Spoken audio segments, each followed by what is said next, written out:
మాజీ మంత్రి Karimnagar MLA Gangula Kamalakar silent అయిపోయారు. తనదైన దూకుడుతో ఎప్పుడూ వార్తల్లో నిలిచే గంగుల ఇప్పుడు పూర్తిగా ప్రచారానికి దూరంగా ఉంటున్నారు. నిత్యం హడావిడి చేస్తూ కరీంనగర్ భీముడు అనిపించుకున్న ఆయన ఇప్పుడు అస్త్ర సన్యాసం చేసినట్లు అందరికీ దూరంగా ఉండటం హాట్ టాపిక్ గా మారింది. ఆ క్రమంలో ఆయన భవిష్యత్తు రాజకీయ కార్యాచరణ ఏంటి, అసలు ఆయన మనసులో ఏముంది అన్నది ఆయన అనుచర గణానికి అంతుపట్టడం లేదంట.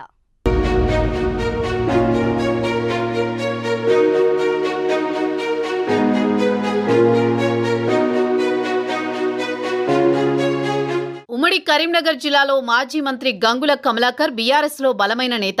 ఆ పార్టీలో బీసీ వర్గాలలో మంచి పట్టున్న నేత. 2009లో కరీంనగర్ ఎమ్మెల్యేగా మొదటిసారి టీడీపీ టికెట్తో గెలిచిన గంగుల ఉద్యమ ఎఫెక్ట్తో గులాబీ పార్టీలో చేరారు. అప్పటి నుంచి ఇప్పటి ఓటమి అనేది ఎరగకుండా కరీంనగర్లో విజయ పరంపర కొనసాగిస్తున్నారు.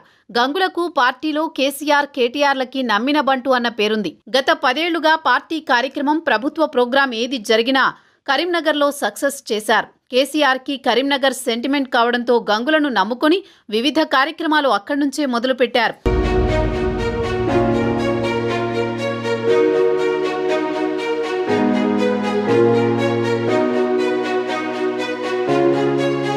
కరీంనగర్ అభివృద్ధిలో తనదైన మార్క్ చూపించిన ఆ మాజీ మంత్రి కేసీఆర్ను విమర్శిస్తే విపక్షాలపై ఒంటికాలితో లేచేవారు. అలాంటి ఆయన ఇప్పుడు ఒక్క మాట కూడా మాట్లాడడం లేదు. ఇప్పటికే కరీంనగర్ బీఆర్ఎస్ నేతలు కాంగ్రెస్లో చేరుతున్నారు. గంగుల కమలాకర్ వారిని వారించే ప్రయత్నం చేయడం లేదు కదా, అసలు ఆ వలసలపై మాట్లాడడానికే ఇష్టపడడం లేదు.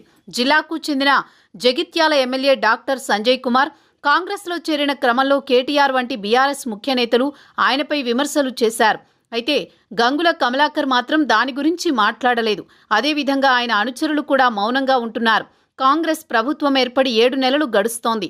ఇప్పటికే కేటీఆర్తో పాటు ముఖ్య నేతలు కాంగ్రెస్ ప్రభుత్వ విధానాలపై విమర్శలు చేస్తున్నారు. కానీ మాజీ మంత్రి మాత్రం మౌనవ్రతం వీడడం లేదు.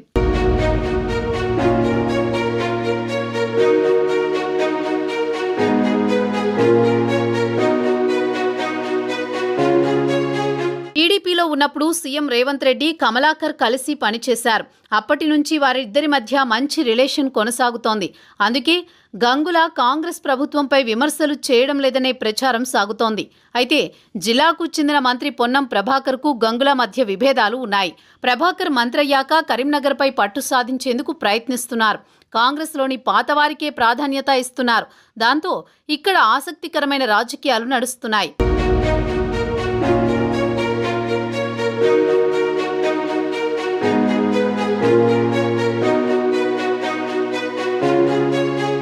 ఉమ్మడి జిల్లాలో కాంగ్రెస్ బలంగా ఉన్నా కరీంనగర్ నియోజకవర్గంలో బలహీనంగా ఉంది. ఇక్కడ బలమైన నేత కోసం కాంగ్రెస్ దృష్టి పెట్టిందంటున్నారు.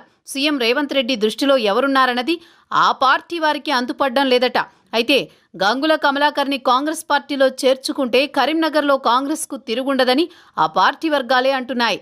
వచ్చే మున్సిపల్ కార్పొరేషన్ ఎన్నికలలో సులభంగా కరీంనగర్ మేయర్ పీఠాన్ని దక్కించుకోవచ్చంటున్నారు.